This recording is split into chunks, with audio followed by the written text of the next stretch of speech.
I'm going to call the Honourable Ruth Dyson. I was going to vote. Thank you, Mr Chairman. There'll be plenty of opportunity, I'm sure, for my colleague Sue Moroney to take another call to finish off that contribution. Mr Chairman, it will be a relief to you, I'm sure, that I want to speak to clauses 1 and 2, the title and commencement. I want to begin with a contribution on the title clause.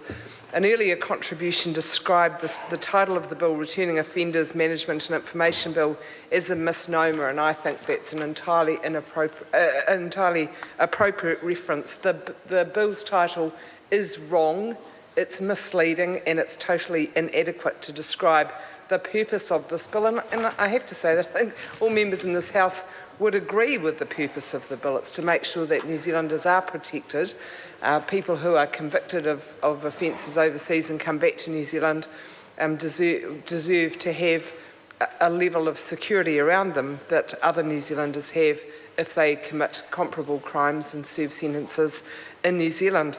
I was reminded earlier today at the White Ribbon Breakfast of how important it is for relationships to be open and respectful, and I would recommend to Parliament that we reflect, a number of us were at that breakfast this morning, that we might reflect on some of the contributions were made as this bill proceeds, because as is obvious in clause 2, the commencement date, this is going through an unusual process. We're not having the usual process of a bill being introduced by a minister, clearly outlining the point, why are we having the bill introduced to Parliament, and then it usually gets referred to a select committee where people with expertise in the area or people who just care a lot about it can make a contribution, can add to the thoughts of Parliament, and we then come back and go through a considered debate in detail. But we haven't had that opportunity because, as clause 2 outlines, this bill, having been introduced only yesterday,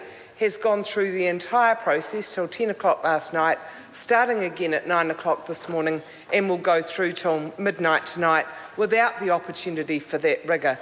The Labour Party proposed to the Minister a parallel process. We've heard that this needed to be introduced under urgency because we've got a boatload of so-called, as described in this bill, in the title, returning offenders coming to New Zealand this week. So we had to do this bill under urgency.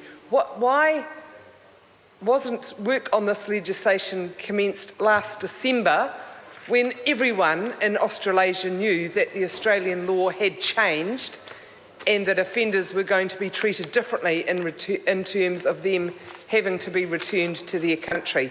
So I'll ask the Minister again, what happened between December 2014 and November 2015 when we suddenly have a bill which has only taken 10 days to write, introduced and passed through all stages under urgency, when everyone in Australasia knew that the Australian government had changed the law?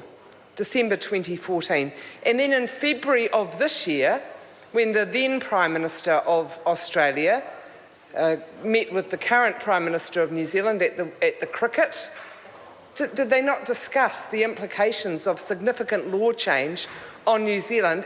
And if they did the Prime Minister just forget to pass that critical bit of information on to the Minister of Justice?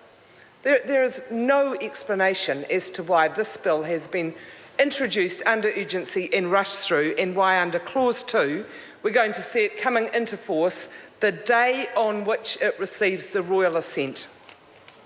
We've had a year. We're rushing through legislation. We know what happens when legislation is rushed. It is always wrong, and critical questions from members of Parliament, none from the National Party because none of them has made a contribution, critical questions are still unanswered. So just to go back to the title, Mr Chairman, clause 1 of this bill, returning is one of the biggest misnomers. We have heard over recent weeks tragic stories of people who went to Australia as children, have no connection with New Zealand other than in theory, have been raised, made friends, made contacts, have worked, contributed in Australia as if that was their home of birth, their place of birth, but in this clause 1 they are described as returning. many of those people don't see themselves. Mr. Chairman, Mr. Chairman. Paul Foster Bell.